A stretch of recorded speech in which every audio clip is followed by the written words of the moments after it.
He looked me dead in the eyes and said, "Everything is going to be fine. Trust me." That was the same man who later stole nearly $900 of my money. Money I desperately needed for my university tuition. But what he didn't know is that I'm not the kind of person who stays quiet when someone tries to play me. And by the time I was done with him, he wished he had never taken a single dirham from me. If you've ever been lied to, scammed, or underestimated, hit that subscribe button. Like this video so it reaches more people who need to hear stories where justice actually wins. Because today, you're about to hear how one scammer got exposed, cornered, and absolutely dismantled. Let's get into it. I'm from Morocco, and like a lot of young people here, I dream about studying abroad.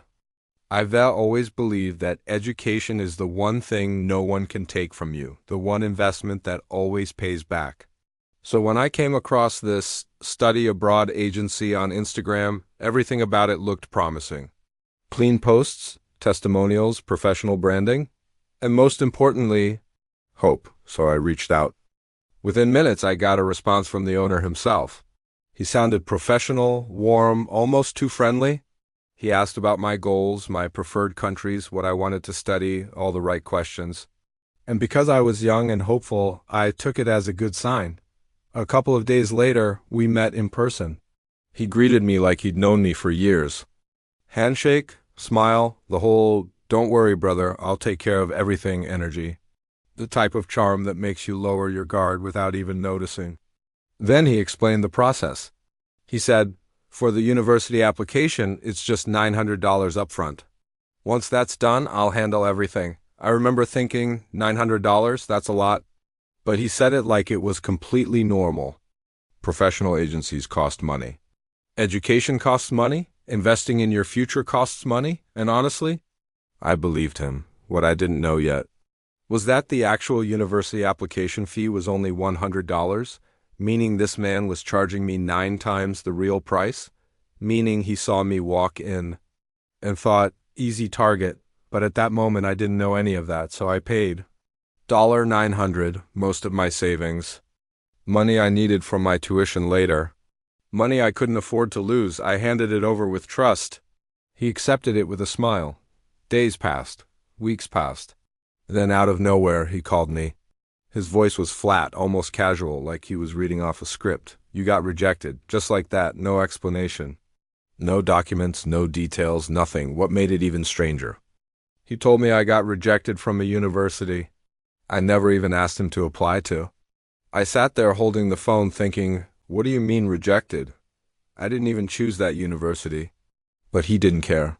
He just said, don't worry, there's still money left. I'll try again. And something in me snapped. There was no sincerity in his voice.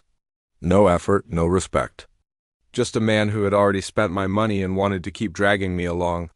So I did what I should have done earlier. I started researching him. I searched his name, his agency, his business, and suddenly everything made sense. There were warnings, there were Reddit posts, there were complaints, there were stories, the same story I was living. He was a scammer, a known scammer, someone who built a fake agency to steal money from desperate students. And I had just handed him $900 like it was nothing. My heart dropped into my stomach. I felt stupid. I felt angry. I felt used.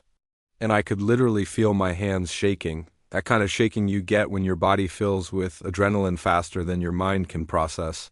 I messaged him instantly. Not politely, not nicely. Just directly, give me my money back. All of it, I know who you are. Seconds later, he replied, not with fear, not with apology, but with a fake story. Suddenly, he changed the narrative. He claimed he had already spent the money. He claimed he had done all the work. He claimed I was lying. He claimed everything was my fault.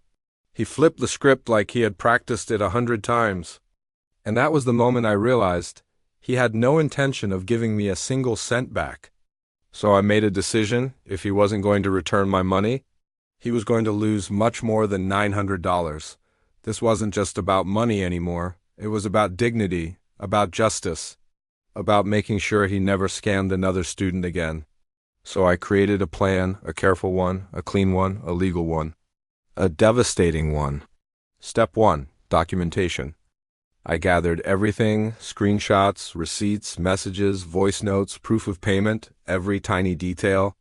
Step 2. Exposure. I contacted other victims. I found multiple. Some had lost $200, some lost $600. One girl had lost nearly $1,500. Together, we created a group. A community of people he thought were powerless. Step 3. Reporting. We filed full reports with consumer protection offices, cybercrime units, local authorities, education fraud departments, not as individuals, but as a collective with undeniable evidence. Now, the authorities weren't seeing one complaint. They were seeing a pattern, a repeat offender. Step 4. Social exposure. We started sharing our experiences online. We commented on every post he made. People began tagging their friends. His reputation crumbled in real time. And then the final blow, step 5, direct confrontation. Not threats, not yelling, just facts. We told him calmly, return the money or we continue the legal process with the entire group. You will lose your business, your page, and possibly your freedom. That's when his attitude changed. That's when the fear hit him. Suddenly he wanted to negotiate. Suddenly he wanted to talk. Suddenly he wanted to explain, though we didn't want explanations, we wanted action. He ended up returning the money, not just to me, but to several others, not because he cared, but because he realized something. He couldn't scam everyone forever. Eventually someone fights back, and this time, that someone was me. The moment the refund hit my account, I didn't feel joy. I didn't feel victory. I felt relief. Relief because justice had been served. Relief because I wasn't powerless. Relief because I knew, without a doubt, that he would think twice before scamming another student. He closed his comments. Then his DMs. Then he took down half his posts. Eventually, his account disappeared entirely. He wanted to steal $900.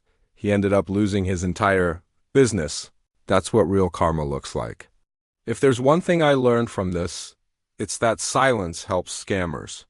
Speaking up, documenting everything, standing together, that's how you win. Scammers count on shame and fear to keep their victims quiet, but when you fight back, they crumble. If you enjoyed this story of justice, hit that like button and subscribe for more. Comment below, what's the worst scam someone ever tried on you? Your story might be the next one we turn into a video. Thanks for watching, and remember, sometimes revenge isn't about destruction. It's about truth.